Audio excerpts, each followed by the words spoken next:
Melissa not producing this week's show. Nigel is. Yeah, Nigel's here today. Nigel back in the saddle.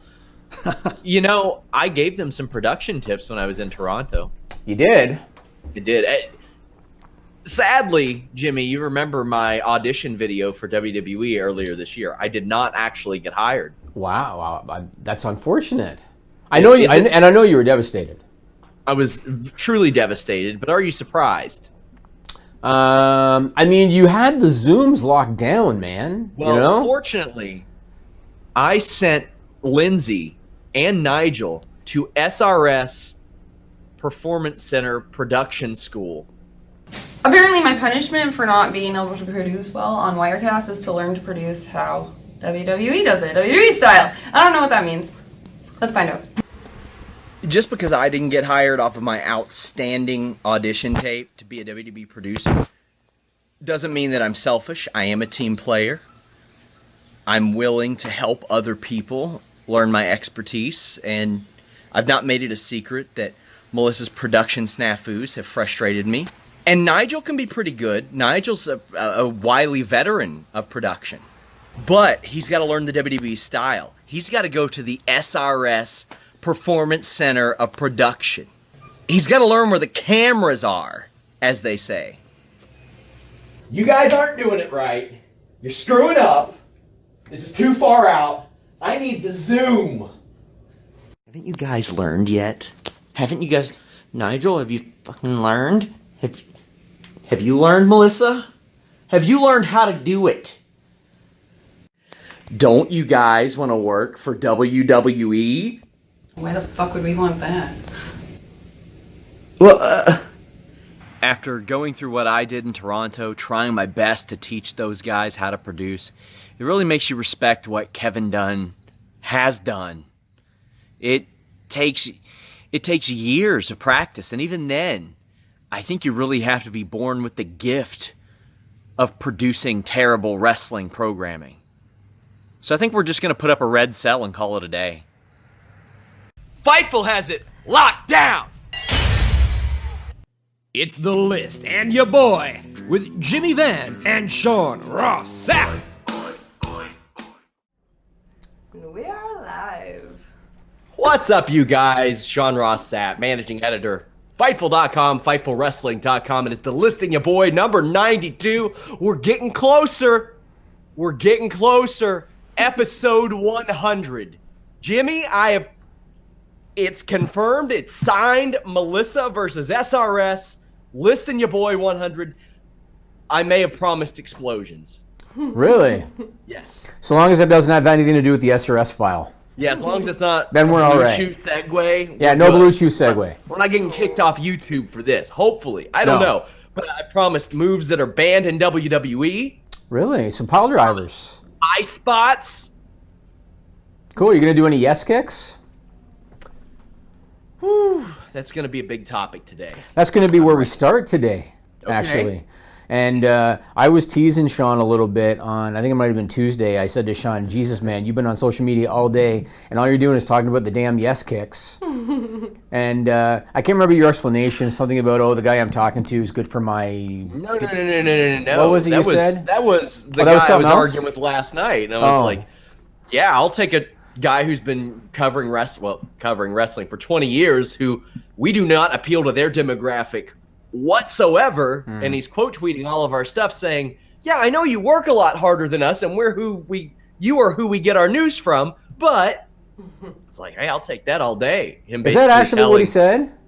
Yeah. Or are you paraphrasing a little bit? No, he put on there, and I used to be a reader of his site back in the day, but they are a pure aggregator, and that's okay. Aggregation is necessary. But he said, I don't dress up in suits, I don't suck up for interviews, I don't do this, and I'm like, wait a second.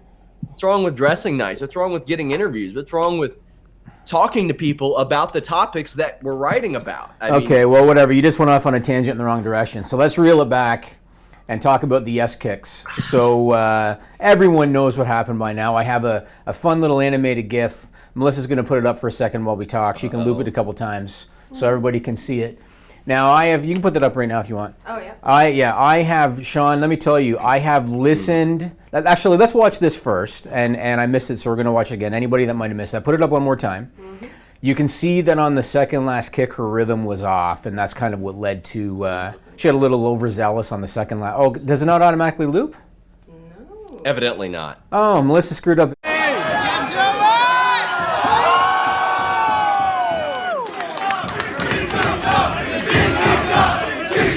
Face down on the floor. Yeah, and then she played another video on top of it. So Nigel, get in here and we'll fix this problem. No, we got it. You sure? Yep. Okay, let's play it one more time. Okay, so on the second last kick, here it comes. Boom. See that one right there? On the second last one, she got a little bit overzealous. And I think another part of the problem, too, was she wasn't looking at Liv before she swung through. She was pointing to the heel corner. So that meant that she wasn't quite focused on it. I have read a lot of comments from a lot of wrestlers in the last couple of days, and I've heard a couple things from a few wrestlers about it over the last couple of days. I know your opinion, Sean. So there's a lot of people that are either shitting on Brie Bella, and there's a lot of Brie Bella fans that are shitting on Liv Morgan, which is kind of silly. It seems the general consensus from wrestlers is accidents happen, it's not ballet, people get hurt. And that's kind of my belief too. My belief is when you get in there, you know things can happen, right? Mm-hmm. I definitely think that Brie was mostly at fault. Liv, it is true that Liv was leaning a little bit forward, and usually if you want to compare it to Daniel Bryan's opponents usually are pretty straight up, and Liv was a little bit forward, but when you watch that clip on the second last kick, because she got overzealous and because she wasn't paying attention, she did go high on the kick. You can play it again while I'm talking. One more time while I'm talking. But on the second last one, because you can see she's not paying close attention, she did kick her in the head on the second last one, and then unfortunately, because she was stunned from the second last one, that's when she was on her way down, and then boom, got popped in the head, which knocked her out. The first thing I'm going to say is that my opinion is WWE's more at fault than anybody else. I know that WWE's mindset for this match was we want the Riot Squad to go over, because they're doing the Riot Squad against Ronda and the Bellas, or at least they were supposed to, Sean, because who knows what's going to happen now. But they were supposed to do that at Super Showdown, so they wanted the Riot Squad to get over. They wanted to get heat on them so that Ronda can beat them in Australia. And I understand they wanted Natalya to take the pin because you want to protect the Bellas because they're in the Super Showdown match. I think in situations like this, they need to call an audible. Because let's be honest, Sean, at the end of the day, it just doesn't matter if Liv Morgan took the pin. It's not going to kill anything. Yeah. I think they needed to call an audible. I think that they needed to follow through on the 3 count when Brie covered Liv on that because Brie knew she was hurt, and that's why she went for the cover instinctively. They needed to count to 3. The referee knew she was hurt too. They needed to count to 3, but instead they stood with the plan, and she actually got dragged to the corner almost by the neck so that she could tag out. Then when she came back in, because she had the wherewithal to be part of that 6-person suplex spot, they never should have allowed that to happen. I know that she had wherewithal there. But she knew. Was belligerent at that but point. she instinctively knew enough to go in there and do it, right? Yeah. They shouldn't have allowed that to happen. Things could have ended up a lot worse than they were. And so I kind of put the heat on WWE. I will say this, it was an accident. Brie did not mean to do it. She apologized on social media afterwards. I know Ruby Riott was pissed off because of that and because of the monkey flip spot, which was, I don't even know what the hell happened on the monkey flip spot. I'll explain it. Well, here's what happened. The ref didn't know that Liv was messed up until she was dragged across the ring. That's when the extent of it happened. And it was communicated back and forth, get Liv out of the ring. Sarah Logan got Liv out of the ring, thought that she was going to sit at ringside, wait for doctors to arrive. Liv, from what I've been told, was essentially on autopilot. And, that's just based on backstage hearsay, but pretty solid sources. She got back in the ring. The ref was saying, get down, get off. He was being yelled at by Gorilla to get her out. Before the suplex spot? Yes. She got in, did the suplex spot. Ruby and Sarah had to physically restrain her. That's when the match came completand unglued. Well, they powdered out, right? The 3 of them powdered out. Yes, they powdered out. But even I went back and watched after people told me backstage, you see Sarah Logan and Ruby Riott physically hold Liv Morgan there at ringside. On the mat. At the ringside area and hold her there until Dr. Chris Amon can get out there. And people were saying, it's in vogue to hate on Chris Amon, but people were like, why wasn't he out there sooner? And I'm like, he's Chris Amon. He's not Ricky Henderson. Like, yeah, I don't blame him at all. Can you put it up one more time, Melissa? Sure. I want to see where the referee was. Because to me, I knew immediately. Like, how did he not know? How did he not know? course. Where's the? He's right there. He's right there. How does he not know she's hurt? How does he know? You're telling me he didn't know that she was hurt? At that point, it became evident when the yank to the corner happened because Liv was supposed to charge Brie into the corner. But there was the cover first. Of course, yeah. How did he not know? Well, I mean, that was like maybe 2 seconds before. Right after that, they went into the spot. So that was around the time. It's a matter of seconds. As for the Brie Bella kicks, here's the thing. Liv could have tucked her chin like this to her clavicle. You still don't kick her in the face. When you teach kicks like that, you point your toes outward, you go downward with your shin, toes angled towards the ground. Daniel Bryan is able to do it, as he mentioned on SmackDown, at more of an even angle where your shin and your foot are on an even plane a little bit more because he turns into them, he walks into them, and he turns his hip. You never, ever go upwards. Like the way that it is you cut downward, you cut upward, or you cut in two. And she went upwards with her foot. I don't know how anybody could blame Liv Morgan for this in any way, even if her chin was like this. If you've ever seen Brie Bella kick, sometimes she'll land on the arm. Quite frankly, for lack of a better term, sometimes she hits him right in the tit, but she doesn't care. You land on the chest, not the face. I don't recall ever seeing Brie, not that I pay attention to every Brie Bella match, admittedly. I can't recall seeing Brie do the kicks and then point to the corner. Had she done that before?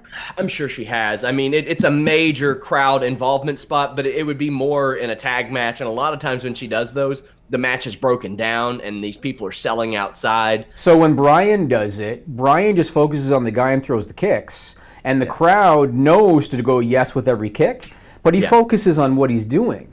Bryan doesn't, because to me that's taking your focus away when you're pointing to the corner, because then you have to go like this and then you have to go back. She was swinging those kicks without looking at her, Sean. I mean, on a couple I gotta of those be kicks. honest, those were pretty damn effective kicks. Obviously, she gave a woman a concussion. Yeah. And she's learned how to do them a lot better. I remember when she did them in 15, she wouldn't turn her hip and they looked bad. Now, there's so many weird things about this. People saying, why don't they criticize the man like this? And I'm like, are you kidding me? Do you remember all the uproar when AJ Styles didn't do anything wrong and people were tucking their chin on his Styles clash? Everybody knows to not do that. Look at the Seth Rollins knee spot to Cena. Seth Rollins got skewered for that. He got skewered. And remember people were calling him reckless and dangerous. Do you remember that? How about Sin Cara? Yeah. How about Kennedy? How about The Miz when he wasn't catching people for a while? They all got criticized. And one thing that really bothers me, Jimmy, is when people dare to compare this to Rollins, Sting, Joe and Tyson Kidd, or Rey and Perro Aguayo. Those moves weren't done incorrectly. This move was done incorrectly by Brie Bella. Rollins didn't do the buckle bomb wrong. Sting's an old man with spinal stenosis. It's a shitty move, too. It is. Yeah. He doesn't really do it anymore. He doesn't do it as much anymore. Rey and Perro, that was just a tragic act. The move was done right. Yeah. Joe and Kidd, the move was done right. The thing is with the Brie Bella situation is, and of course wrestlers are going to defend her and say, it ain't ballet, accidents happen. Well, here's the thing. This is Habitual. The suicide dive spots. Yeah. Kneeing Zelina in the face. Yeah. She cracked Miz 2 different times. Now, with the Miz, I don't doubt that he said, get in there and really punch me. Whatever. Then this spot happens. Then immediately after, Ruby and Sarah Logan call a catapult into Ruby's forearm. Instead, Brie throws a forearm and cracks. I was going to ask, so is that what happened? So did they say you're supposed to do a monkey flip and then Ruby's going to forearm you? Catapult. Yeah, the catapult, not a monkey flip, but yeah, catapult into Ruby, who is standing on the apron. Isn't the same thing? It's a monkey flip, right? No, monkey flip is where you jump up and you put your feet on their quads and flip them over. The catapult is where you grab around the calves and you lean back and they launch themselves into the turnbuckle. Monkey flip is off into the middle of the ring. But you could tell that Ruby Riott was not amused by that spot. No, and she no-sold it, but she got clocked pretty good. And you could see Brie immediately was like looking at her, because she knew she fucked up. I mean, all I'm going to say about Brie Bella is this: I obviously WWE wants her on TV because of the whole reality show demo, and the Raw demo is mostly older males, like 40s and 50s older males. They want to tap into that younger female demo. That's why the Bellas get so much publicity, and they want that, and I get it. I applaud Brie Bella for, taking time off, having a child, getting back into shape, getting back into the ring. I applaud her for that. But with all due respect to her, she is clearly full of rust and she is clearly reckless. And like you said, this is not, whenever she's done those running knees, I wince, I cringe when she does them because it looks like she's going to knock your head off. The suicide dive, she's lucky she didn't break her own neck doing that. They've move. even adjusted those knees to where she used to do them on, if you were the hard camera, she would do it on the right side of the ring. And they've adjusted it where she does it on the hard camera side, which to me, it is weird. I don't know why they would do that because just basic camera work would make that look good if she didn't clock them in the face. You don't need to switch to a close angle shot of that. You can do a wide angle of her doing that running knee and she doesn't come close to their face and it will look like she did. Right. I mean, there's also the obvious, which is Raw was supposed to be a singles match. They had advertised it as a one-on-one match up until the day of the show, and then all of a sudden they made it a six-person tag. There's got to be a reason for that, Sean. There's got to be. Somebody knew that it was supposed to be Brie and Ruby, wasn't it? Like somebody knew she wasn't ready for that. Brie's just not good in the ring. Yeah, she wasn't ready for that. She wasn't ready for that. That's another thing. People keep saying, "Oh, the Bella's this," and I'm like, "Whoa! Hold your horses." Nikki Bella's been good in the ring for years at this point. She adjusted. And who's to say that Brie Bella wouldn't? But Brie Bella has never been what Nikki has become in the ring. And she's been working like smoke and mirrors matches with Maurice. And I get it, man. Like wrestlers are going to defend her. And eventually, I'm sure members of the Riot Squad will toe the company line and do what they have to keep their jobs and stuff. But when I see people saying, walk it off, rub some dirt on it and make the next town, it's a concussion. Oh, yeah, no. It's a concussion. Yeah. And what we know now, I can't believe that people would have the balls to say something like that. And I was very disappointed with some of my colleagues and contemporaries. Writers have said, right, walk it off? I was upset that some of them were like, oh, well, accidents happen. Well, a lot of accidents have been happening with this person over the last month. Yeah, I agree with that. Accidents happen, and you're targeting a Seth Rollins and saying, he never got criticized. What are you talking about? Bret Hart made a podcast living off of it for a while. Yeah. It's so weird to me. Weird to me.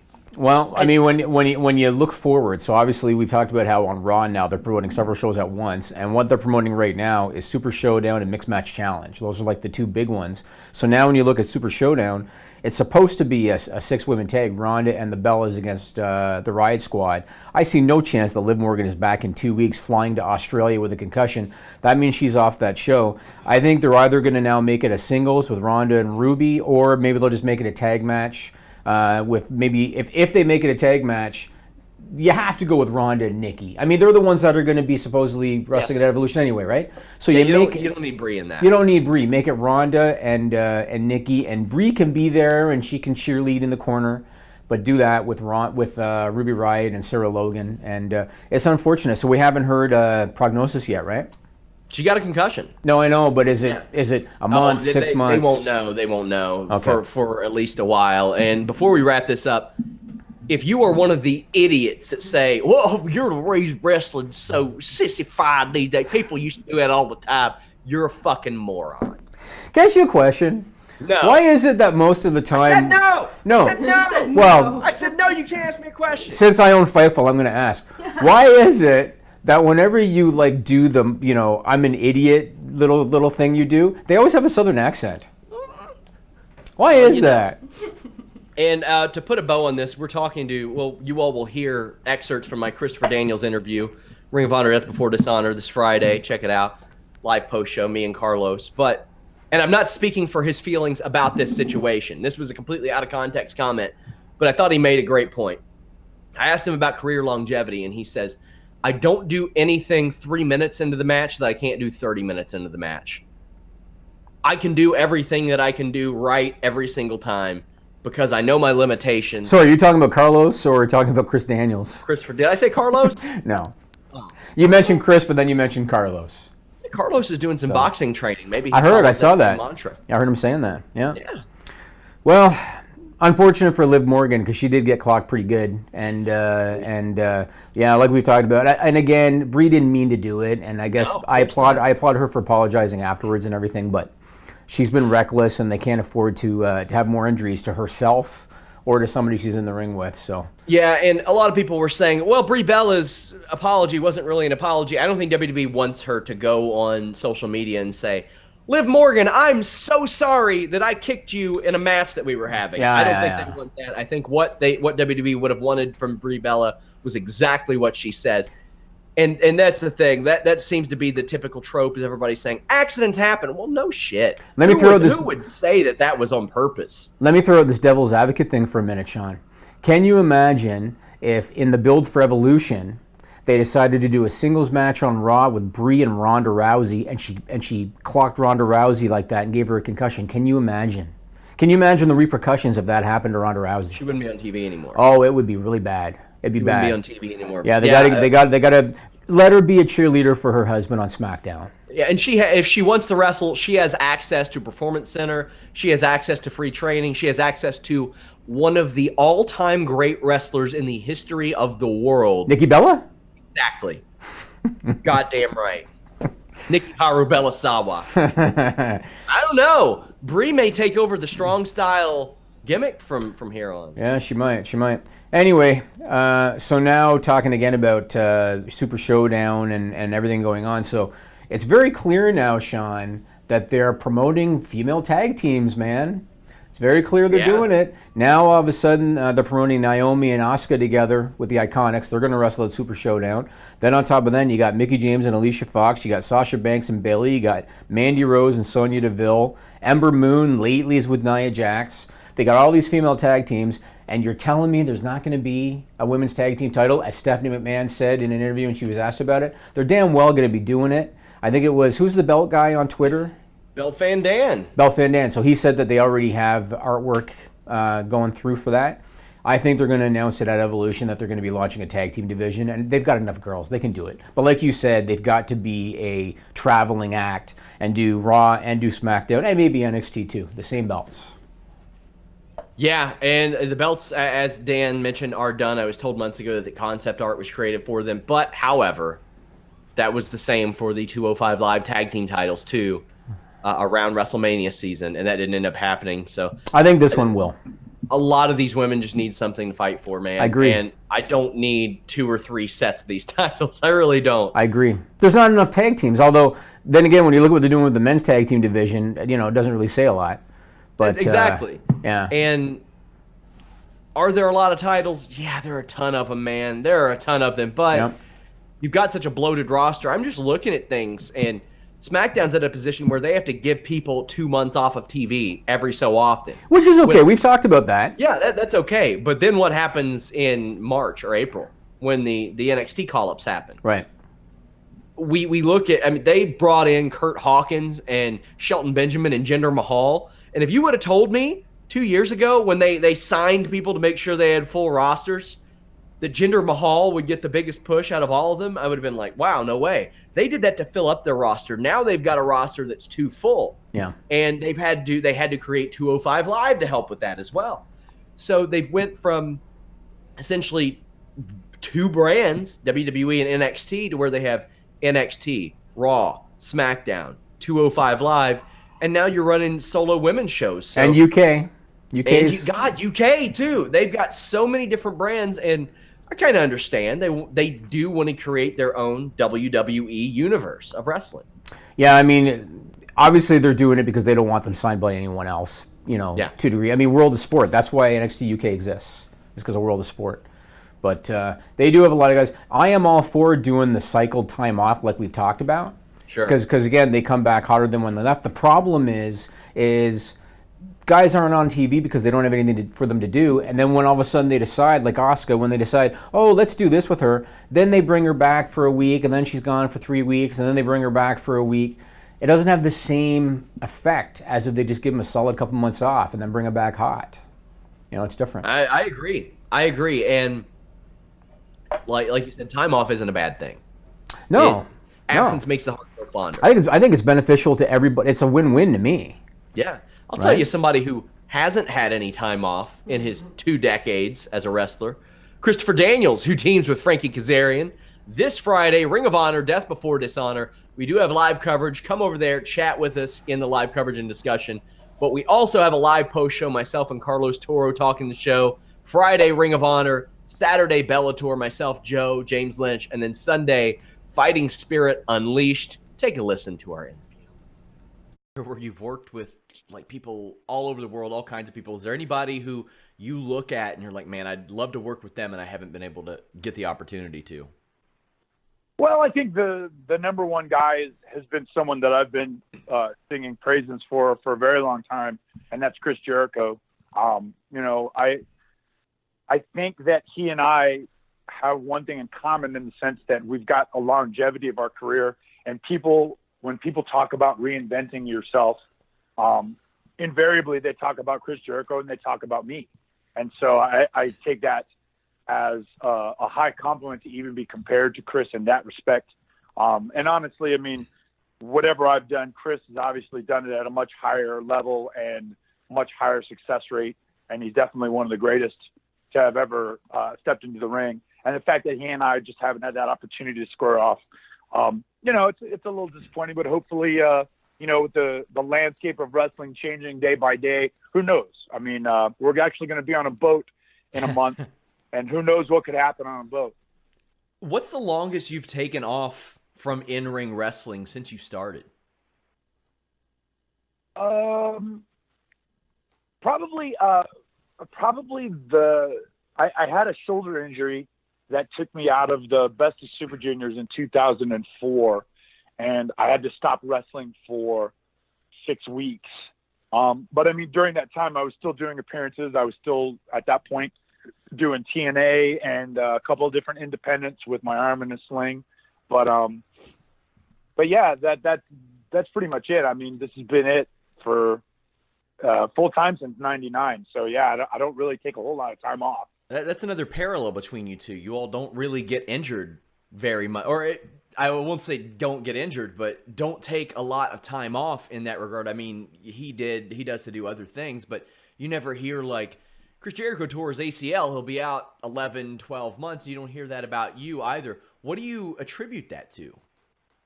I've just been very fortunate, man. I've been very lucky not to have injury. The few times that I do get banged up, it's stuff that I can work through, or it happens at times when I've got the opportunity to sort of work around it. But yeah, I've been very fortunate. Like that shoulder injury that I had, that was probably the last big injury that made me take one match off. You know what I mean? I've been very lucky. And I think part of that is just, I got in the habit of working smart in the sense that I never did anything that I didn't think I could do every time I tried it.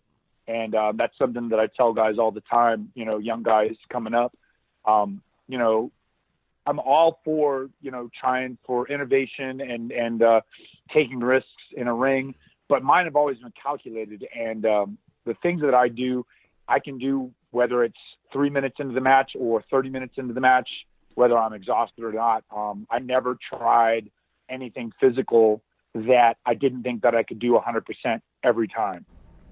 You all can see that full interview over at Fightful.com, FightfulWrestling.com. Click the exclusives tab. We are slowly adding stuff to our shoot interview section of FightfulPods.com, so check that out. But it's all over the place. I got multiple stories going up on it. It's going to be summarized in the Weekender, or the Weekly and the Weekender.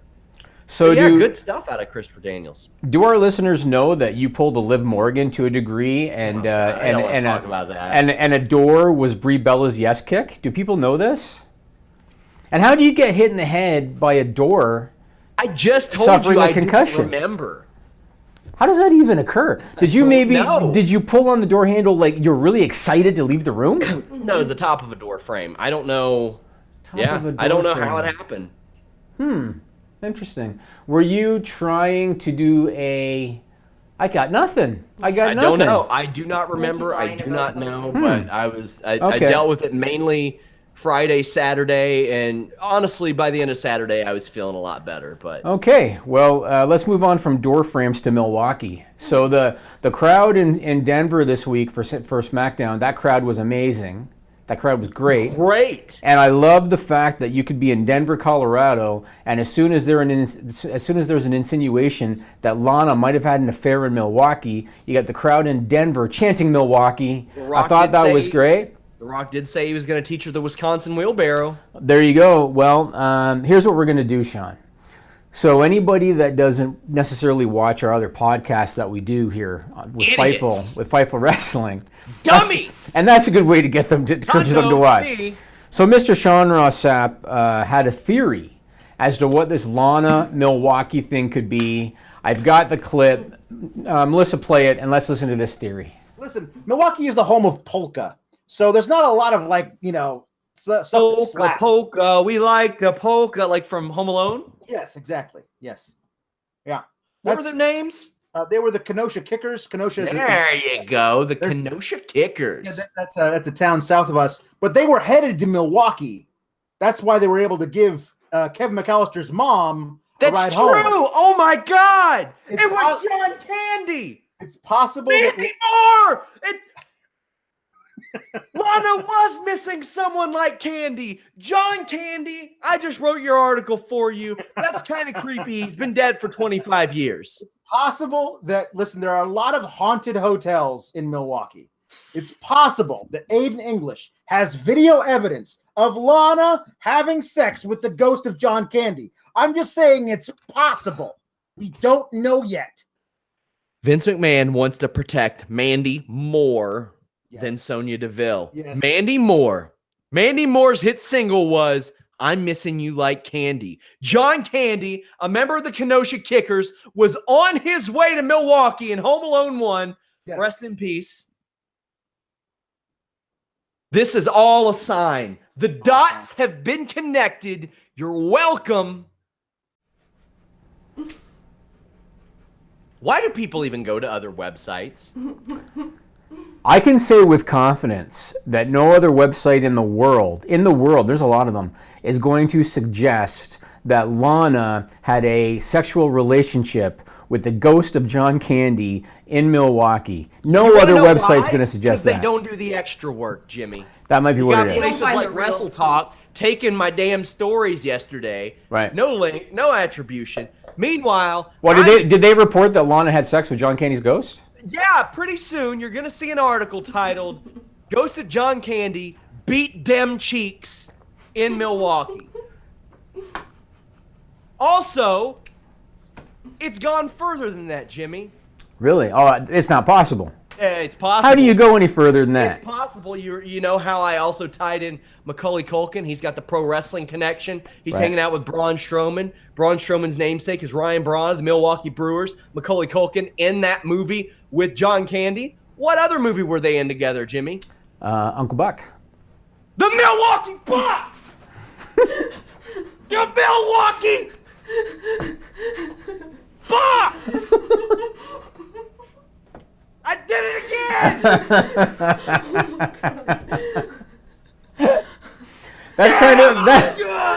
That's kind of like 13 degrees of separation somehow to Lana and John Candy, but we were able to get there through a couple different directions. Melissa's fanning herself, Sean. She should. Melissa's fanning herself. She said she exploded on the scene like the ghost of John Candy in a haunted Milwaukee hotel bedroom with Lana. So, kind of related, but not really.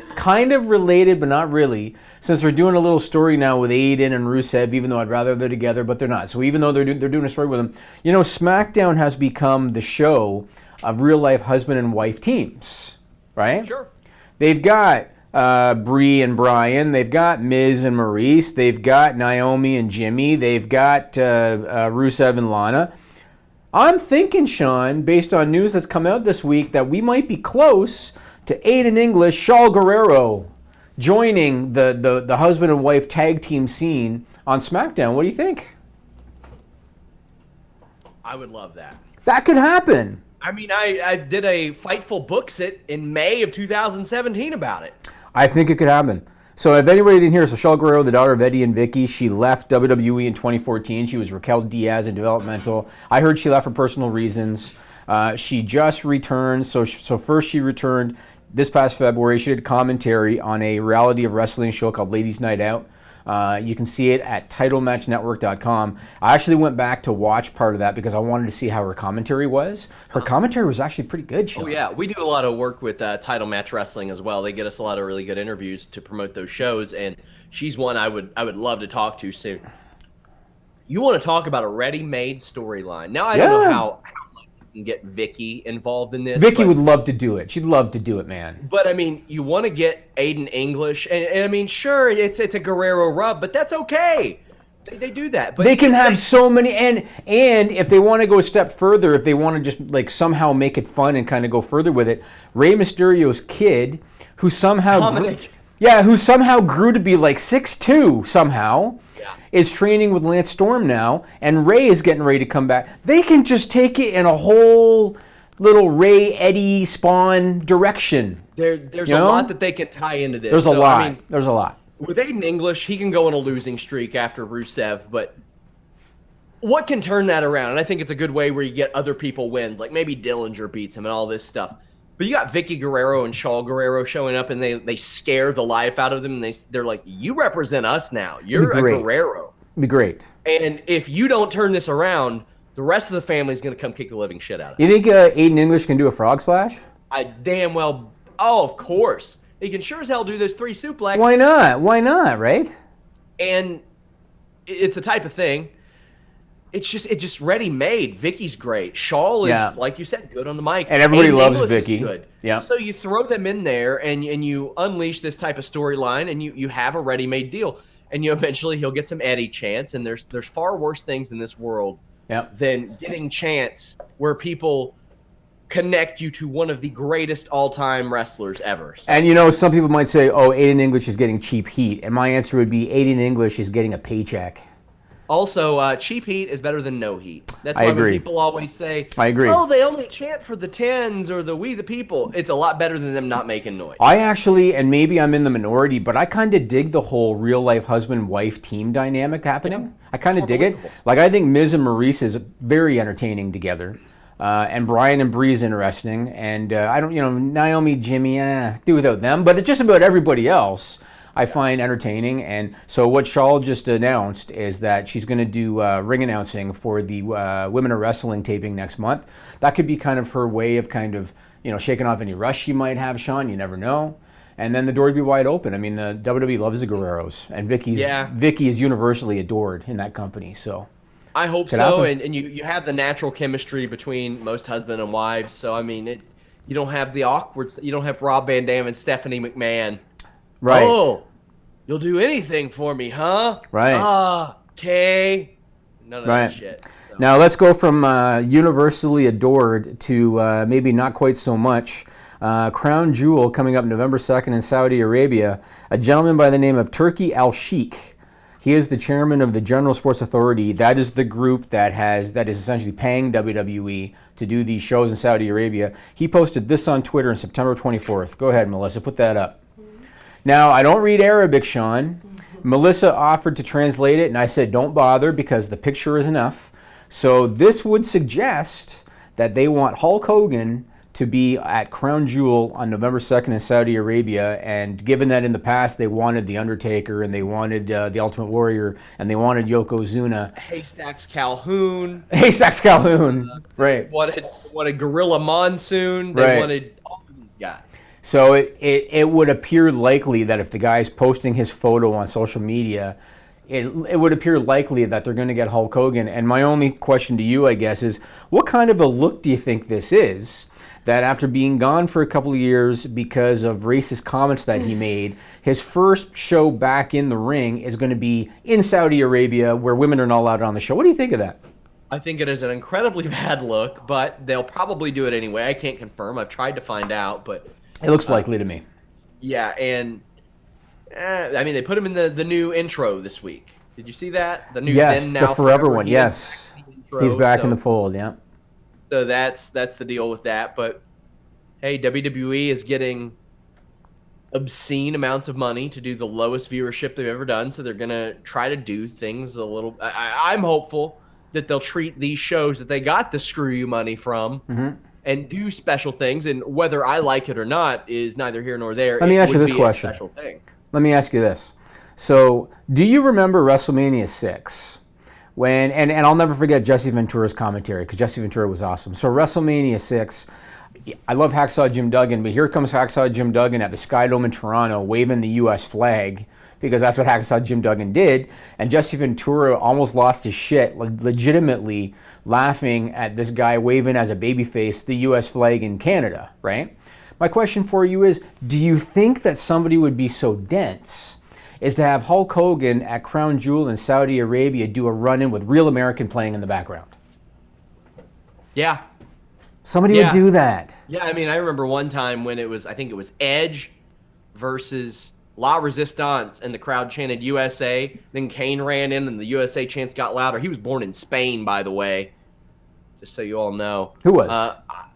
Kane. Oh, really? I mean, nobody would know that. The Kane in Spain, lies mainly in the plains. I still think of WrestleMania 9 when it was Bret Hart, the Canadian, against Yokozuna, supposedly the Japanese guy, and they were chanting USA. Yokozuna is infinitely more American than Bret Hart. But, yeah, I for sure think they would do that. Yeah. I really do. Keep in mind, Hulk Hogan was... I can't remember how the promos went with the Sergeant Slaughter thing, but he was, a lot of Middle East targeted stuff. He was tearing the flag up. Yes. And that wasn't Saudi Arabia. It was the Iraqi flag at the time. But he was tearing it up on TV. I don't think he ever lit it up, but he was tearing it up. Yes. And shoving it down Sergeant Slaughter's mouth and stuff like that. Sergeant Slaughter was such a perfect heel back then. He was. He had a lot of balls too, Sean. Do you remember the promo? The I Want My Country Back promo? Of course. One of the greatest of all time. Right. I didn't remember that, and I came across it last year, and it was just like a minute and a half, 2 minutes. It was the perfect babyface turn promo. You say, I'm sorry, I screwed up, let me fix it. Tears in his eyes. Very relatable, very humble. It felt real. And the best part was a situation that was cartoonishly fake. Well, it was, and then the best part was after he was supposedly forgiven, then they had the pro-American guy form a tag team with the Russian guy, Nikolai Volkov, as baby faces, singing the U.S. national. Wrestling is something, man. It's something. And there's no better segue to stupid people than that.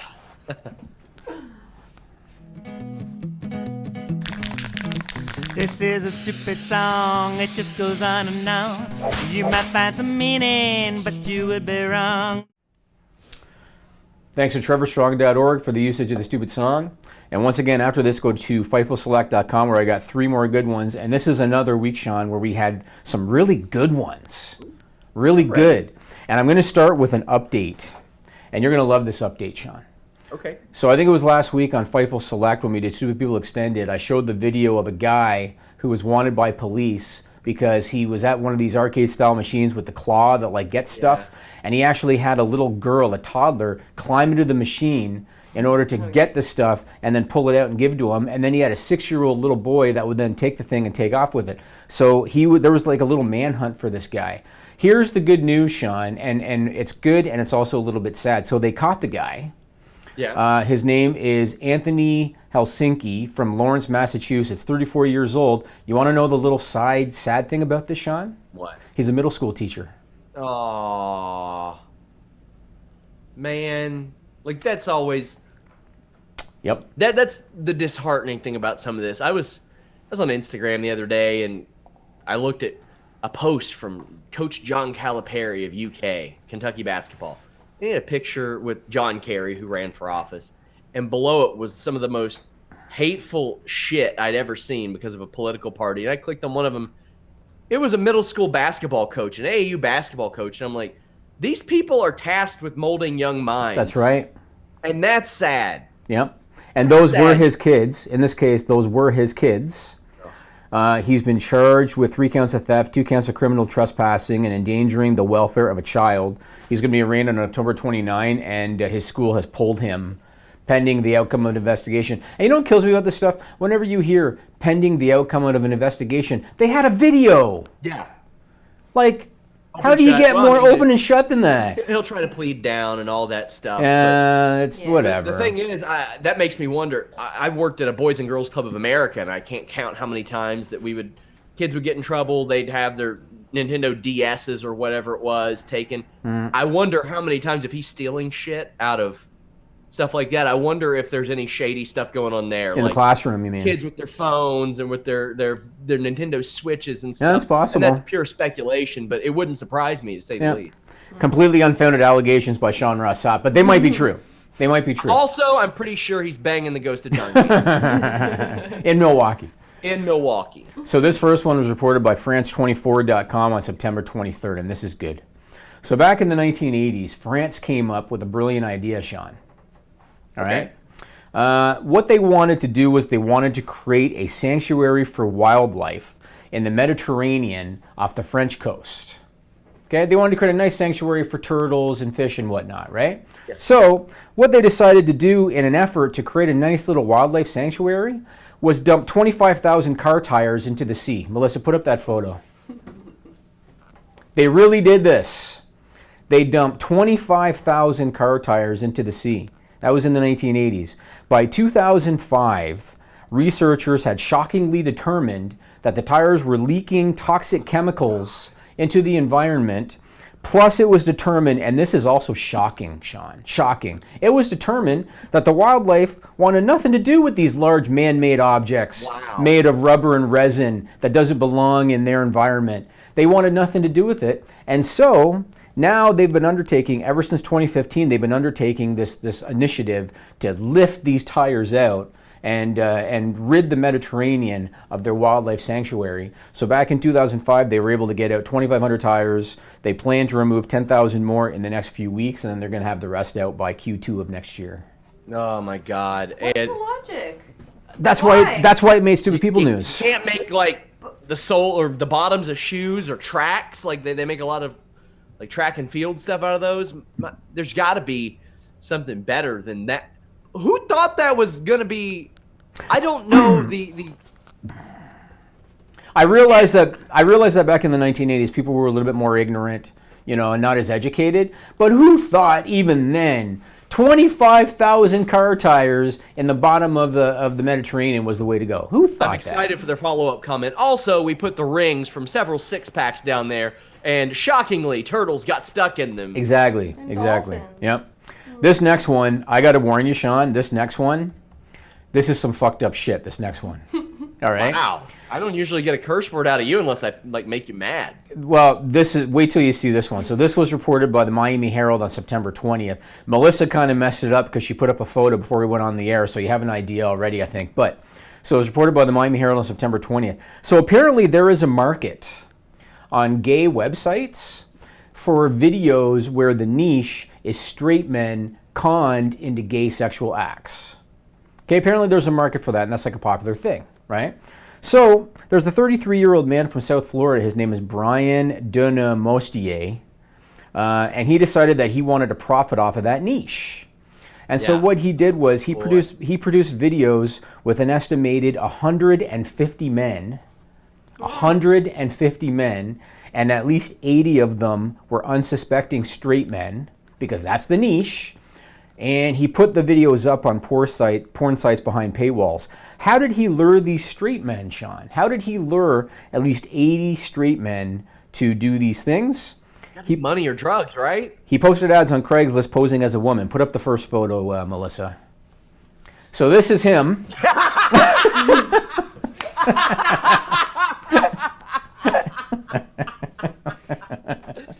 Oh, fuck. See, I had no context to this photo, yes. So I thought it was a woman. No, this is him pretending to be a woman to lure these guys to his place in Florida. Put up the other one. So the other one is a side-by-side shot. So the left is him posing as a woman, and on the right, that's actually him. Oh, my God. And this is what he would do. So the men would reply to the Craigslist ad. They would show up to his place in Florida. He would greet them at the door, still dressed like a woman. And then he would blindfold them or have them wear blackout goggles and perform sex acts on them and record it and put it up without their knowledge on these gay sites behind a paywall. And that's what he did. He has pleaded guilty to 2 counts of illegal interception of oral communications. And there was no pun there, but that's what happened. And 3 related charges were dropped because he pled guilty to the others. He faces up to 10 years in prison, but he's expected to receive less time because he pled guilty. So, can you put up the first one again, Melissa? Put up that first photo again. Like, who's getting conned by this? Look at that shit. You know? Those eyelashes, man. Yeah, I guess they do it. Yeah. All right. Jesus. This last one is for the SRS file. Oh, Sean. That one wasn't? No. So I guess you got a bonus this week because that one wasn't. Wow. This is for the SRS file, and you're gonna like this one, Sean. Homeboy was bonusing people. Jesus. This is good. So this one was reported by Asia Wire and the UK Mirror on September 25th. Man, you're gonna like this one. So, in southeastern China, they built a new skyscraper, and it just opened up, and it's drawn a lot of criticism, Sean. A lot. A lot of the locals aren't too fond of it. Any idea why? Is it shaped like a dick? It's shaped like a dick and balls. Wow. It's shaped like a dick and balls. Let's post that first photo. And it's banging the ghost of John Candy. So there's a shot of the skyscraper, Sean, and it gets a little bit worse. You know how it gets a little bit worse?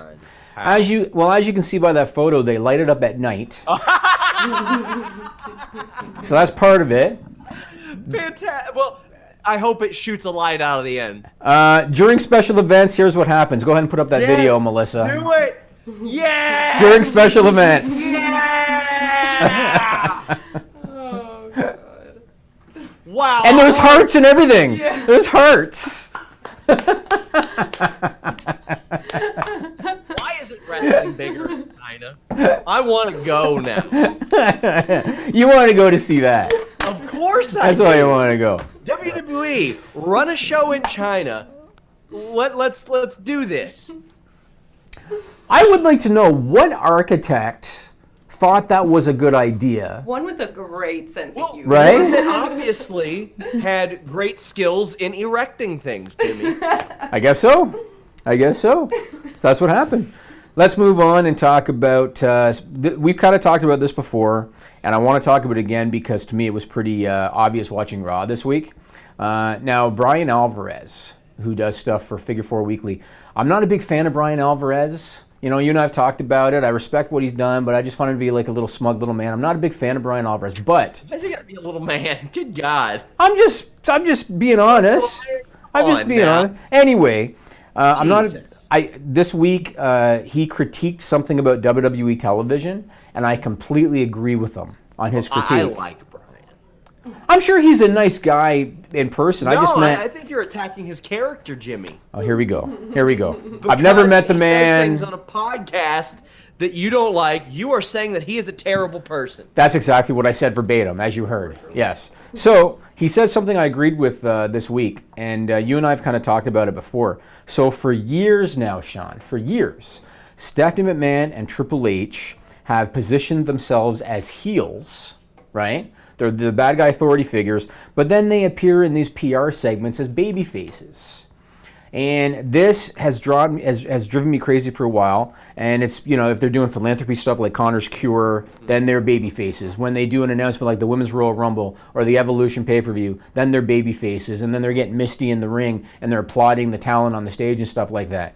This week on Raw, Stephanie and Hunter show up, right? They're in a limo. They show up. They get out of the limo. First thing Stephanie does is she shits all over Baron Corbin and basically threatens his job because she's the heel authority figure, right? Immediately after that, the very next thing she does is she goes to the ring for a Connor's Cure segment, and she's hugging kids, and she's smiling and clapping, and she's getting a little misty, and they're holding up a big check and all that kind of stuff.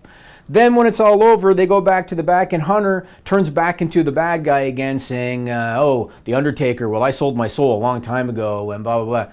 I was watching all that thinking to myself, this would be like watching Batman, Sean, and having Bane in the middle of a scene take off his mask and say, my name is Tom Hardy, and I would like to donate this check to this organization. And then after they shake hands and hug, then he puts the mask back on and he's Bane again. Well, but the thing is, she talks the same way, so he'd be like, My name is Tom Hardy, and I would love to call. It'd be like there's no. That's actually a pretty decent. That's a pretty decent impression. You're goddamn right it is. First off, but I mean, there's no real differentiating factor. I would be less offended if she took off her mankind mask. Oops, did I break the fourth wall? No, because that's The Rock back there. Is it with a mankind mask on? Yeah, that's right.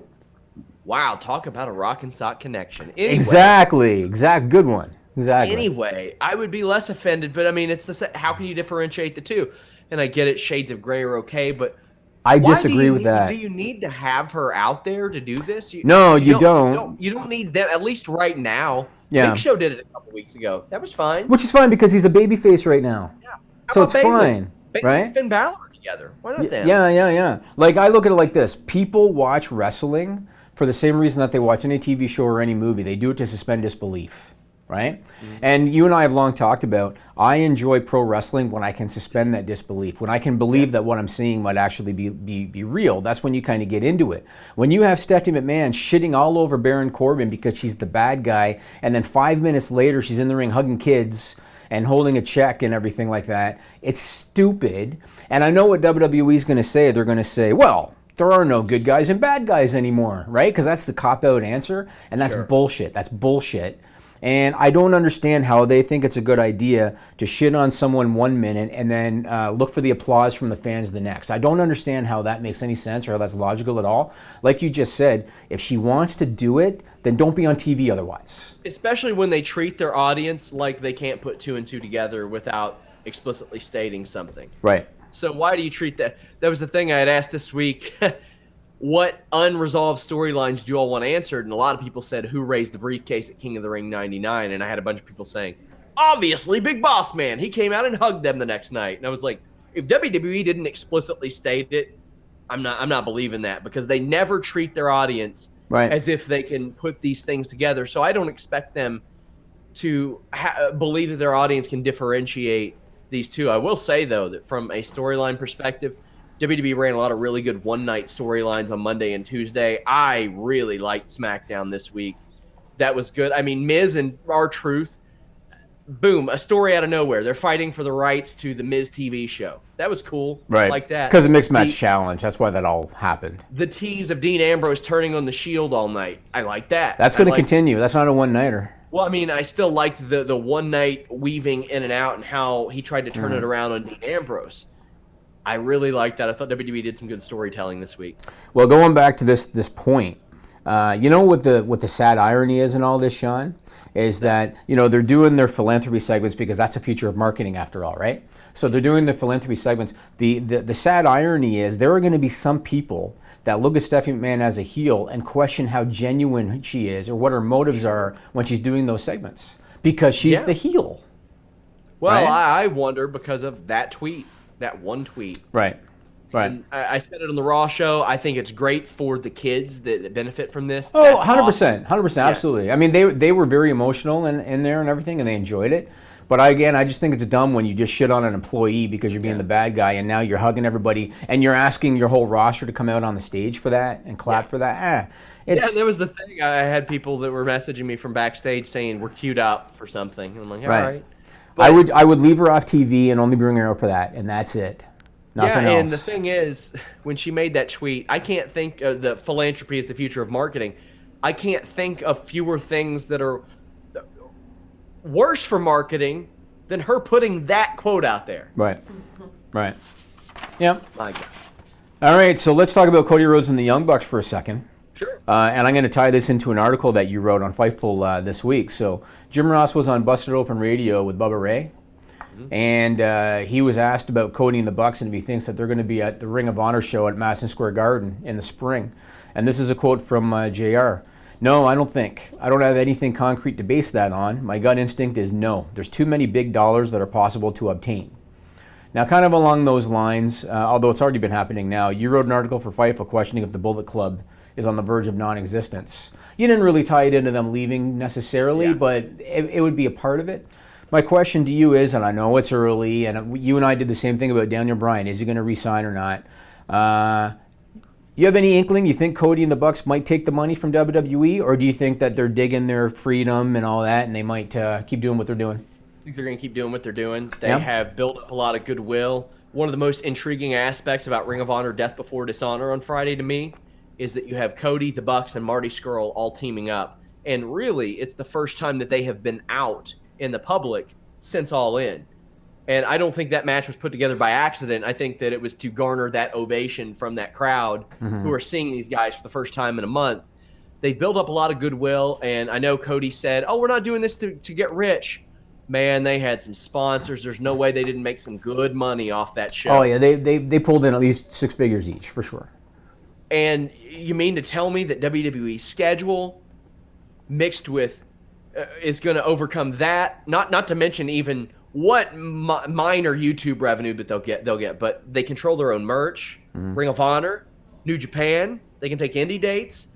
I mean, I'm not saying WWE can't offer them more, but I don't know that WWE will look at them and say, yeah, we need to offer them this amount of money, because I don't think they're going to WWE for less money, especially for more dates. No, there's no chance. I mean, I think it was Cody that said that last year he was able to break $1 million. Yeah. And he said that on social media. Last year he broke $1 million, and he never hit that with WWE. We know that the top guys like Roman is probably making 3-4 times that. Yes. But then the question is Cody going to make 3 or 4 times that? Because they're not going to offer him that in a guarantee. There's no chance that they're going to offer that in a guarantee. They'll offer him a pretty good downside, but they're not going to offer him that kind of a guarantee. And then if you're Cody, you're thinking, well, is creative then going to get me to that position where I will then make that kind of money, you know? It's a tough call, man. I mean, if I was Cody, I would probably keep doing what I'm doing. Again, unless Triple H says, you know what, I'll guarantee you 2. If Triple H is going to guarantee you 2, then you got to think about it. Cody Rhodes this year has wrestled 48 matches. Last year he wrestled, I think it was about 125. But I mean, if you're in WWE, you're wrestling probably, if you're probably wrestling about the same, but the travel is so much different. For sure. And then on your off days, you're doing Comic-Cons and you're doing appearances here and there. And it's not like they're doing 4 days home, 4 days home, 4 days home. That's not how it is. Especially when you're a higher up guy. Sure, if you're Zack Ryder, you're doing 4 days home, hell, maybe even 3 days home. But if you're an AJ Styles or a Roman Reigns, not to say again Cody would be, but if you are, you're doing 4 days, then you're doing this speaking event. You're doing 4 days, then you're doing this television thing. You're doing 4 days, and then you're doing this. That's how it is for those guys. Yeah, as I look, he wrestled 150 dates his last full WWE year in 2015. Right. Wrestled. That doesn't include he had to go there for this meet and greet. He had to go there for this public appearance. He had to be on the show but not wrestle. Right. All that stuff. The pay-per-views that they would make him come to and they wouldn't book him on. And 52 weeks a year, man. You can add at least one more day a week to that. Yeah. And this year, we are, like you mentioned earlier, essentially 3/4 the way through the year, and he's wrestled 47 times, I think. That is, wow, what a difference in quality of life. Right, for sure. I mean, maybe he's not going to make the money this year he did last year, but he also did All In. Yeah, with All In, and you got to, and they did put out the thing, oh, we're doing this independently. They had a lot of help from Ring of Honor. Right. And they had sponsors in Cracker Barrel. And the next time around, if and assuming they do an All In, I think because they did so much of the first one on their own, I don't think people will revolt against them if they get like a Cricket Wireless sponsorship on the apron or nobody something cares. Like that. Who would care? I mean, they already had Cracker Barrel there. Nobody cares. Yeah, nobody cares. They tied it in, and it was funny. Yep. Speaking of relationships between companies, we got this Fighting Spirit Unleashed show, and I will actually segue into the Christopher Daniels interview. But I've noticed, Jimmy, any buzz about this show at all? I was actually going to bring that up. I actually have Fighting Spirit Unleashed on here because it's on Sunday, and I've heard like nothing about this show. Nothing about this. Nothing. You want to know why? Because it's going on New Japan World. Yes. It's not going on Access till Friday because they have to air. Can't remember what it was. Pro Wrestling Unlimited. Check them out. Our buddies over there. They'll be at the show. I think they air like American Idol UK or Who's Got Talent UK or something like that. There's been no press media stuff because they've had all the Road to Destruction. And they just released the full card. They just released the full card. They have, as Jeff Hawkins mentioned, to me personally, he said they've killed the town. They've run too many shows in that same area. Right. Yeah. So it's at the Walter Pyramid. It's on the campus of the California State Long Beach location in Long Beach, California. I don't know how big that venue is. What can they fit 1,000 in there? I don't know. X Factor UK, I'm told. Like, that's what they're airing? You're keeping live wrestling off for X Factor UK. You can't adjust that a little bit? Yeah. That's weird. So they got the Golden Lovers in the main event, so Omega's not making a title defense on that show. Yeah. At least he's going to be on the show, but he's not making a title defense. So who knows? Jushin Thunder Liger's on the show too. Christopher Daniels is as well. I talked to him. Check it out. You've got the Ring of Honor Death Before Dishonor coming up later this month. What else are you doing with Ring of Honor? Are you helping out backstage? How does that work out for you? How is your deal structured essentially? Yeah, I do help out backstage. I try to help creatively where I can. It's not like I'm writing the story or anything, but I'm certainly trying to put all the pieces together on the board and seeing the best way that we could put, feature certain guys. And it's a collaborative effort. It's not me by myself.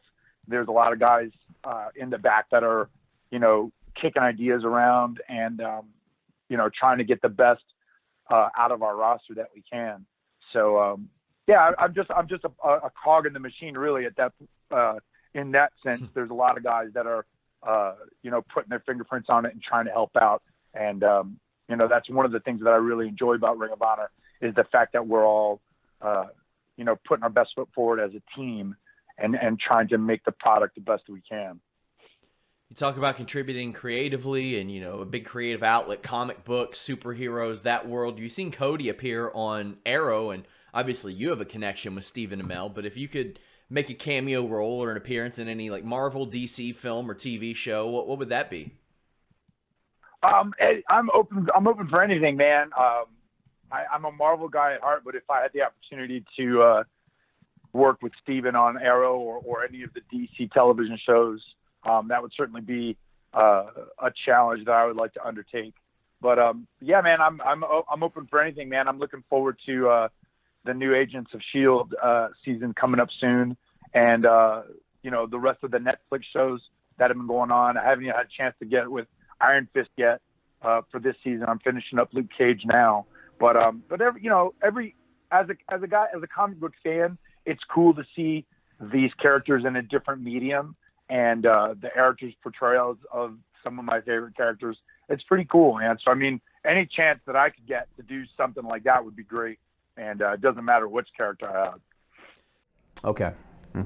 We are back. We are back. Yep, talking MMA off the air. That's basically what we've been doing. We were. There's a very good Bellator show this weekend. We covered on the Fightful MMA podcast.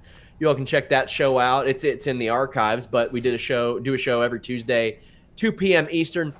Bellator show this Saturday. Guys, if you all are just casual wrestling fans, it'll have some familiar names. Rory McDonald, Bellator welterweight champion, taking on Gegard Musashi, who is the Bellator middleweight champion, has competed as high as heavyweight. You have Rampage Jackson against Vanderlei Silva for the 4th time. Unbelievable. Koreshkov and Douglas Lima, that is a good fight. Aaron Pico with a big fight. This is going to be a real good show. I've mentioned on the other podcasts, it seemed like really all this year, Jimmy, and especially from WrestleMania time after you had Greatest Royal Rumble, Money in the Bank, NXT, SummerSlam, all the way through All In, it seemed like wrestling was at the forefront.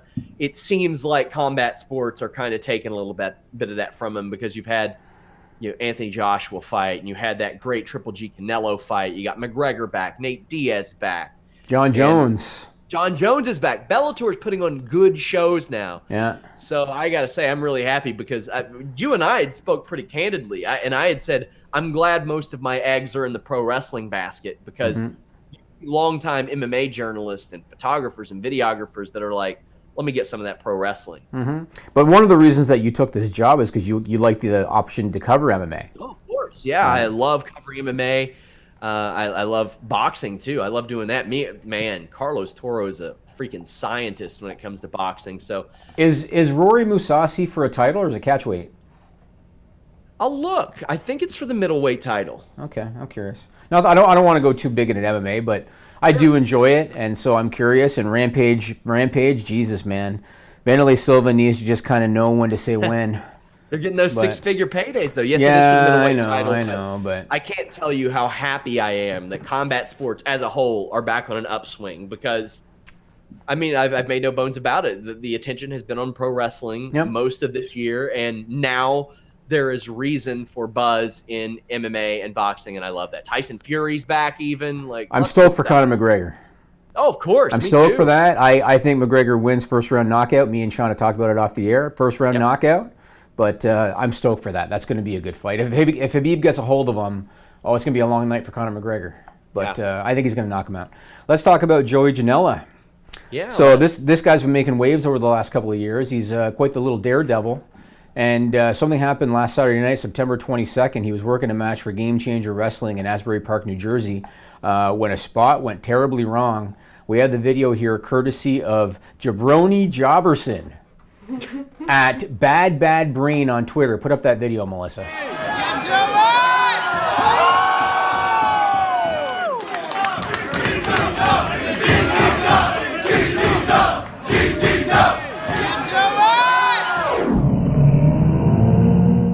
So as you can see there, when he went down, he tweaked his left knee pretty badly. He had an MRI on September 24. I haven't heard the results of it yet, but he posted on social media that he can bend his knee, he can turn it, he can put pressure on it. So it sounds to me like it might just be a sprain. Have you heard?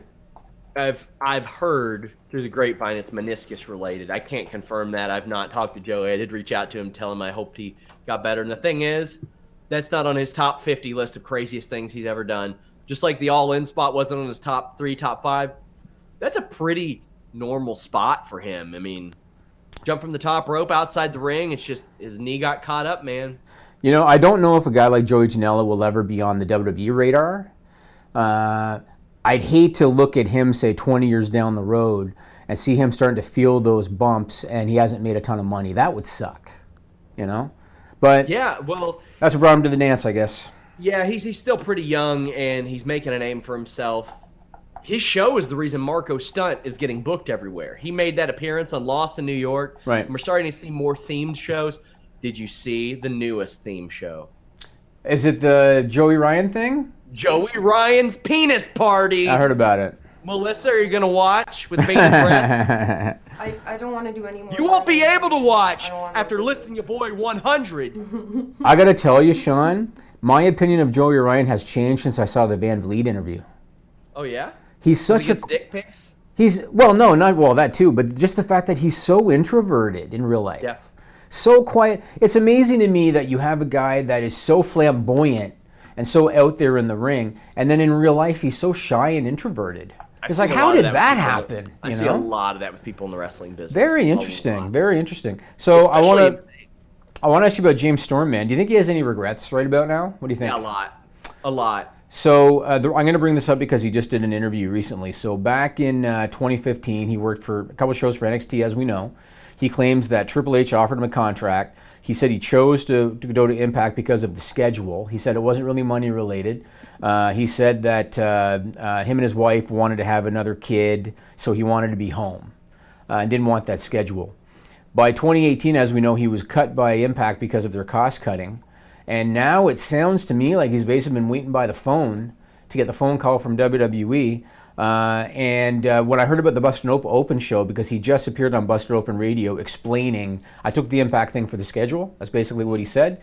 After I read that, I remembered about another interview that he had done back in July for Inside the Ropes. And I got a quote from that interview, and I'm going to read it. I'm not going to read the whole thing because it's long, but I'm going to read a little bit. He said, "I'm one of those guys that I like to be considered a road warrior. I don't care about how many days I'm on the road. My wife loves for me to be on the road. She's like, get out of the house. I just love to wrestle. That's why I got into wrestling, is to wrestle. You hear people complaining about being on the road too much and the travel and the hotels.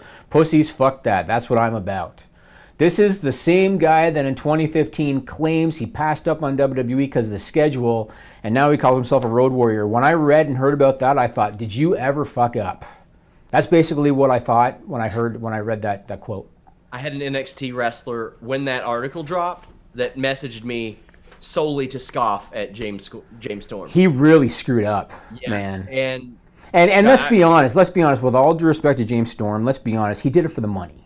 He took the Impact contract for the money. yes, for the money and the dates, he didn't have to work as much, and he got paid probably the same, if not more. Probably more, yeah, for sure. If I'm him, I'm sitting there, and I'm really upset about Chad Gable teaming with Bobby Roode because that's his main ticket. Those two are money together. Yes. And if you can get a year out of them teaming, that's good.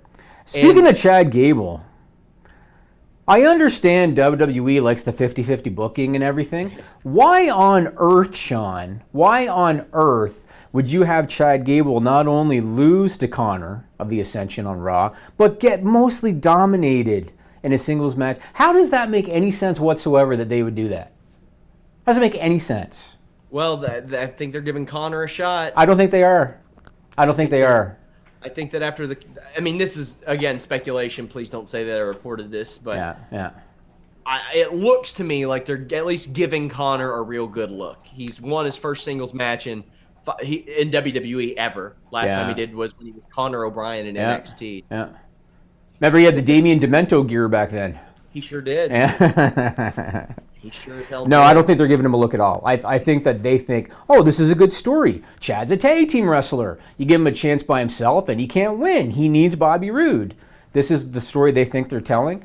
I look at that and I think, how are you doing Chad Gable any favors at all by having him Connor, I'm hoping they're giving me a look, especially Of course if you are. Of the course. next time the call-ups come, you've already been the odd man out, you and your partner for years. Yeah. So more I people agree. come up. Whew. I agree. So let's talk about Becky Lynch, the greatest thing on SmackDown Live today. Damn right. Becky Lynch continues to do great things. I loved her on SmackDown. When she gets in the ring with Lana, she did not cheat in the match as a heel would. She won clean. She even immediately let go of the armbar. Did you see that? As soon as Lana tapped, she let go of the armbar immediately. She did not act like a heel. What are you taking there, bud? Medication? Advil? You got a headache? Yeah, Jimmy, as you told everybody on our show, I ran into a door frame. Oh, so you're taking it for the concussion you got from hitting the door frame? Headache. And I've got a bit of a Got fever. it. Okay, well that's unfortunate. So the one thing that Becky did on SmackDown that was heelish was the attack of Charlotte when Charlotte was doing the photo shoot. But because Becky Lynch is awesome, she had an explanation for that. Sean, put this up, Melissa. She posted this on Twitter. That one. Becky, yeah. Yes, I understand. No dead air. Okay. No. So on Twitter, on Twitter she posted this. That's for making me do the stupid tea stuff.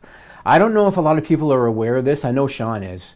So Becky and Charlotte used to do a thing on social media. They called themselves T Generation X. Yes, see what Mr. Ross Sapp is doing? That's what they would do. This is actual tea in here, too. There you go. This beautiful Fightful mug that you all can get on the champion level tier at FightfulSelect.com. Beautiful. So they would do that on social media. They'd pretend to be drinking tea with their pinky out, called themselves T Generation X. I love that Becky tied that in and said, that's for making me do the stupid tea stuff. She's a breath of fresh air on that show, Sean. She is. And I called her Becky McGregor, selling her proper 12 Irish whiskey. Because she said little things that were Conor McGregor-esque, like I run the women's division and stuff like that. Yep. It works. Let me ask you. I always wondered, honestly, how she'd be as a heel because she's so likable and genuine and wholesome. As it turns out, she's just really, really good at entertaining. And she's still likable. Yeah. Because she's not shitting on anybody. You know what I mean? I still think she's awesome, and just her walk to the... She's just confident. That's all she's been kind of showing, is she's confident. Nobody wants to root for a loser.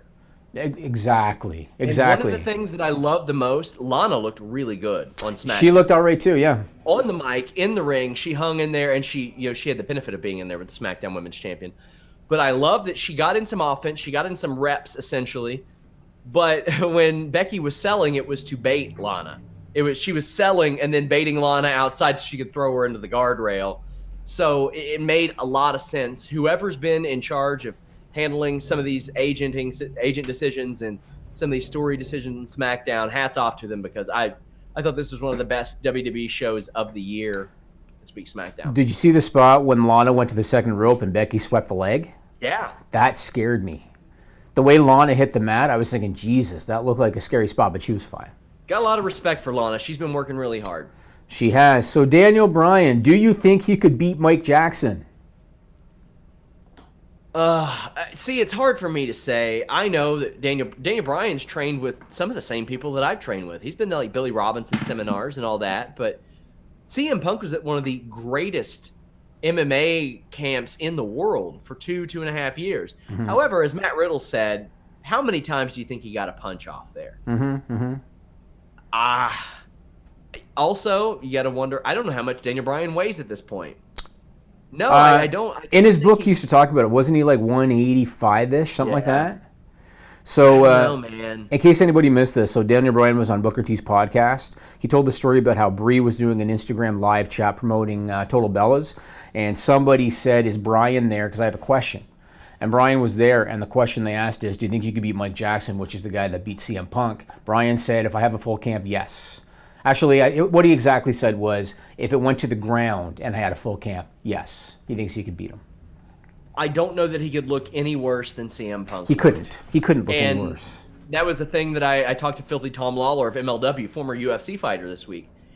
CM Punk looked infinitely better in his first fight against Mickey Gall, who was a better fighter than Mike Jackson, a more experienced fighter than Mike Jackson, all things considered. He was fighting off submissions. He was doing things right. There are amateurs that I see every time I call fights that do better than what CM Punk did in that Mike Jackson fight. It was embarrassing. You mentioned Matt Riddle, so congrats to Fightful's own Matt Riddle that didn't get back to me about doing a birthday video for Sean. Congrats to him because he made his NXT in-ring debut last Friday at a live event in Sanford, Florida. Why was he wearing his wife's shorts? Because he can, apparently. He really was, Melissa. I'm not making that up. He really was wearing his wife's shorts. He made news. I was told that they had planned for him to debut on the tapings, but there were some production snags that kept them from doing that, essentially. But okay, so we don't know the real reason why he was wearing the shorts? I can't say, but... Oh, okay. Tell me off the air, I guess, then. Yeah, but they got him in there, and he won, but they need to get him in there sooner, I think. Also... Speaking of Fightful alumni, Shane Helms was at the PC last week as a guest coach and agenting the NXT tapings. And Rob Conway, right? Rob Conway, not a Fightful alumni. Yeah, maybe he wants to be Sean. I think he does. Give him a payday, he'll do it. What do you think of one of our favorite personalities of all time that you and I have had a lot of fun with, Jim Cornette? He's going to be the color commentator at the NWA 70th anniversary show on October 21st in Nashville. What do you think of that? Okay. Sure. Why not? I like that Tony Schiavone is calling the main event. The main event, yeah. A live post show, I think. We're going to see about media credentials. I was going to go originally, but then John Morehouse hit me up, and he was like, hey, I might be able to ride up there with somebody who's on the show. Oh, yeah. So I'd be able to do a live post show remotely. He'd be able to get some stuff there, and I think that the way that Cody and Nick Aldis and Dave Lagana particularly have been able to build a lot of the stuff surrounding that, I think it deserves a post show. So, Do you think Cornette can still do color commentator, Terry, or do you think he's just going to shit all over everything? It's hard for me to say. I don't think he'll shit all over anything NWA. I think he's got a lot of respect for the NWA, and if he's as smart as I think he is, he probably sees the benefit in what Dave Lagana is doing. I often talk about the benefits in this line of work, whether you're writing, wrestling, managing, making something out of nothing. Dave Lagana is a master of that. Yeah, well, I guess we'll see what happens. Rey Mysterio officially signed 2 years. You think they're going to wait for the Rumble? They shouldn't. I mean, I had heard that they wanted to get him on TV a few weeks ago, but there were snags with that as well, and I don't know. I mean, there's no buzz about SmackDown 1000 either. Yeah, that's coming up, 2 weeks? There's more build for the Listing Your Boy 100 than SmackDown 1000. Coincidence? Yeah, I doubt popular. It's much bigger. It's totally much bigger. Of course. Much bigger. Yes, with our thousands of viewers. So, last thing on my list this week, man, Kofi Kingston. So who would have thought that when you think about the greatest tag team wrestler of all time, you can now say, in terms of the person that's held a WWE tag team title for the longest amount of days, you got Mr. Fuji, you got Billy Gunn, and you got Kofi Kingston. Now number one, he surpassed Billy Gunn. Billy Gunn was at 953 days that he had held a WWE tag team title, although in Billy Gunn's case it was the WWE tag team title. Yes. Kofi now has surpassed that. Good for him, man. Good for Kofi Kingston. Maybe you can say it's a little bit easier now. They got a Raw brand tag title. They got a SmackDown brand tag title. At the same time, I don't think anybody ever expected the New Day to have the kind of run that they've had. And honestly, you have to credit Kofi Kingston because he was the one that was more solidified on the roster. And it was Xavier Woods and Big E that went to him because they were the ones that were struggling with creative, went to him and asked him if he'd come on board, and he did. If he hadn't, that would have been a very different outcome. Yeah, and you think back to Billy Gunn, and it was when there were essentially one set for a while. I think when he was with Chuck, there were 2 sets. But were there 2 sets back then? I'm pretty sure they had. I'm thinking so, because I think he was SmackDown. Yeah, there might have been, because Edge and Ray had it for a long time, too. I could be wrong. It could be right before that as well. But he had the Road Dogg, Bart Gunn, and Chuck. He is, when I think of tag team wrestlers, I do think of him. But Kofi, I mean, man, he has one of the all-time longest reigns, period. Mm-hmm. Or he does have the longest reign, technically, with New Day. Mm-hmm. And then I think back, and it's like, man, he's held titles with CM Punk as well. That's very cool. And he's going to shatter that record. Oh, he is. Oh, yeah. I mean, it's already growing as is, but yeah. Kofi's a fairly young guy, all things considered, in the landscape of wrestling today. Yep. He's 37. He just turned 37. Yep. So he's got maybe what, five to 10 years, depending on how long he wants to wrestle. My God, Christopher Daniels was on this show. He's 48. Yep. But he held the titles with R-Truth as well, Evan Bourne. Yep. That's kind of cool, man. I love it. And 3 different versions of the titles, as I see: Raw, SmackDown, and the World Tag Team Championships. Barring injury, he's going to look the same in 5 years that he does now. Yeah. So he could go for a while. That's it, man. That's it for like I said, Fightful Select. After the Stupid People Extended, I got 3 more good ones. So yeah, guys, we have added a lot of stuff to Fightful Select. I felt like adding some stuff to that $10 tier. So twice a month now, you all will get Russo Reveals clips, like you all saw last year on this show, where I talked to Vince Russo from a taping we did earlier this year about any number of topics from TNA to WWF, WCW, how he feels about certain wrestlers, certain tropes in wrestling. That's in the $10 tier. I've added alternate fight commentary. The first edition this month is John Jones's first MMA fight. We have doubled up our behind-the-scenes footage. Also, Jimmy, I reposted your book. It was one of the first things that we put up there. Kind of wanted to refresh that for people who have signed up, and maybe it was kind of further down the timeline. But tell people about your damn book. Not much to say, man. It's called... Great sell. Great sell.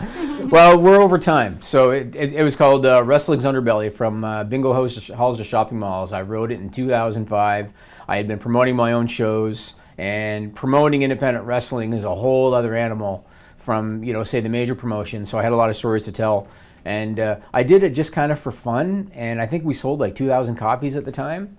But I did it just for fun, and yeah, that's about it. So I had the digital copy of it. We were looking for stuff to give to people in Fightful Select. I remembered I had the digital copy. I'm still planning to update it because my life was very different then than what it is now, and things have happened since, but I just haven't got around to it yet. So also in Fightful Select, we have NXT 205 Live, Mae Young, Impact, Lucha Underground, BTE, all those reviews. We also have the Sean Ross Sapp mask.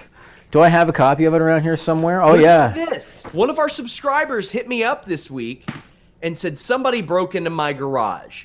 The only thing they took was your mask. That's because they probably couldn't afford Fightful Select membership. Probably. And they knew that he had Fightful Select membership, and they really wanted... And you know why, Sean? Because this thing is a draw. Also, That's I why. just want to say, please don't check your security cameras. If somebody who looks like me was there, it was a coincidence. Fightful.com. Listen, you boy, we're getting closer to 100. Melissa. Yes. We're out. Subscribe to Fightful on YouTube for the latest exclusive podcasts, interviews, and news across boxing, MMA, and pro wrestling.